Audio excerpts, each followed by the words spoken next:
Hello guys, আসসালামু আলাইকুম। তোমরা সবাই কেমন আছেন? আমি তো একদম একের আছি। আর একে থাকতে থাকতে আজকে একটা নতুন ভিডিও নিয়ে চলে আনো। যদিও আমি মেলা দিন থেকেই কোনো ভিডিও দেইনি, আমি বুঝাই পাচ্ছি তোমরা আমাকে মেলাগুলা মিস করেছি, আমিও তোমাকে কোনো একগুলা মিস করেছি।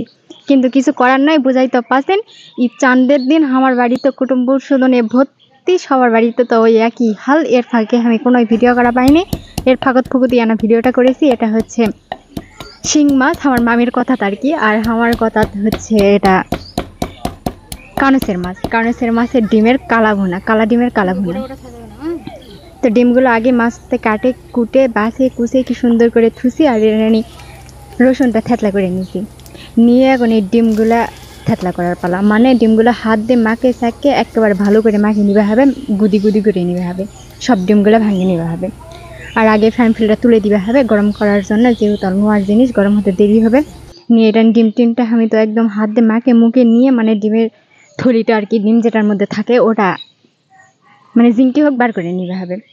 বার করে নিয়ে এটা নিয়ে আমার কড়াইটাও গরম হয়ে গেছে, তার মধ্যে দিয়ে দিছি সরিষার তেল, দিয়ে মিরচানা দিয়ে দিছি, জিরা গুঁড়া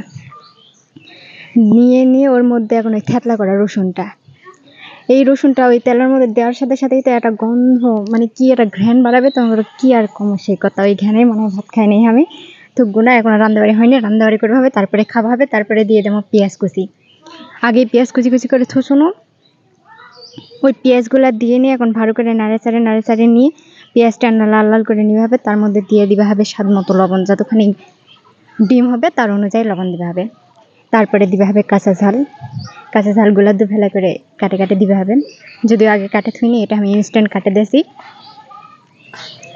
দিয়ে নিয়ে দিবে হবে আদা পিসা, তারপরে দিবে হবে ছোট করে আনা পানি দিয়ে এটা এখন কষাবা হবে সেই দোস্ত রকম। পানিটা দেওয়ার পর মিরচানা কষে তার মধ্যে দিয়ে দিয়েছি পিসা ঝাল, আগেই পিসে থুসুনো, দিয়ে নিয়ে ওটা নাড়াচাড়ে সবার মশলাগুলো একটু করে নিয়ে তার মধ্যে দিয়ে দেবো হলুদ, একে একে এখন সব মশলাটা যোগ করবো আর নাড়াচাড়ে কষামো। তারপরে দিয়ে দেবো ধনিয়া গুঁড়া, তারপরে আবার দিয়ে দেবো জিরা গুঁড়া, তারপরে দিয়ে দেবো গরম মশলা। একবারে এলা সব দিয়ে এখন মশলাটা কষানোর পালা। দেওয়ার সাথে সাথে মিরচানা পরে সবগুলা কষে কাষে ফাইন এটা কালার চলে আসবে। এখন কষানো হয়ে গেছে, আর এই ডিমটা আমি থুসুনানা পানি দিয়ে এখন এটা নাড়াচাড়া করে ওর মধ্যে দিয়ে দিবে হবে, দিয়ে মশলা আর ডিমটা সবটা নিয়ে টানতে ওইটা নিয়ে নাড়াচড়ে একটি করে নিবে হবে। নিলে মিরচানা পরে পানি গাউড়ে আসবে, তারপরে মিরচানা করে নাড়ে দিবে হবে। লাগে যাওয়ার সম্ভাবনা থাকলে নাড়ে দিবে হবে, নাহলে নেই কোনোই আমার এটা লাগে যাওয়ার সম্ভাবনা নাই, তাও আমি নাড়ে চুড়ে দিয়েছি। ওটা সবগুলো পানি মরে যায়, কষা কষা হয়ে গেলে তার মধ্যে আবার দিয়ে দিলাম মিরচানা পানি, মানে ডিমটা যেন ভালো করে একেবারে সিদ্ধ হয়ে ফুলে ফাঁপে একাকার হয়ে ওঠে। তো এটা একবারে কষা হয়ে যাওয়ার শেষ মুখে আসে, এর মধ্যে দিয়ে দিবে হবে লেবুর রস দিলে ফাইন একটা ঘ্রাণ বাড়াবে, এই জন্যই লেবুর রসটা দেওয়া।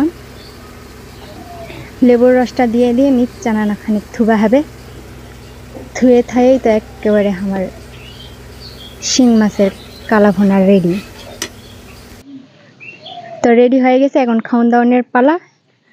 তো আমিও সব এলা রেডিমেডি করে খাওয়া বসমো। তো এই পর্যন্ত সবাই ভালো থাকো, আর আমার পেজটা বেশি বেশি করে প্লিজ দয়া করে সবাই ফলো করো, আমার ভিডিও বেশি বেশি লাইক কমেন্ট শেয়ার করো। টাটা বাই বাই, আল্লাহ হাফেজ।